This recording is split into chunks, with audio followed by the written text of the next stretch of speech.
எங்களுக்கு ஏதாவது உடம்பு சரியில்லை, தலைவலி காய்ச்சல் வந்துச்சுன்னா நாங்கள் வந்து ஹாஸ்பிட்டலுக்கு போக மாட்டோம். நிறையா வந்து மூலிகை அது இது ஏதாவது துளசி தும்பை அது மாதிரி போட்டு தண்ணியில் வேக வச்சு அதை ஆவி பிடிப்போம். மறுபடியும் இந்த தூதுகாலையெல்லாம் ரசம் வச்சு குடிப்போம்.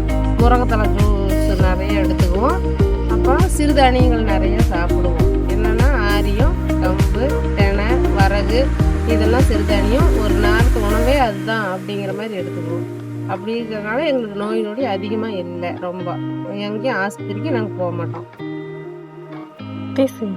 அப்புறம் உங்களுக்கு இதை செஞ்சு பாருங்கள். மூட்டு வலி வந்துச்சுன்னா நல்லா எக்ஸசைஸ் பண்ணுங்க, நல்லா நடங்க, நல்லா இந்த சிறுதானிய உணவு சாப்பிடுங்க. மூட்டு வலியே இருக்காது.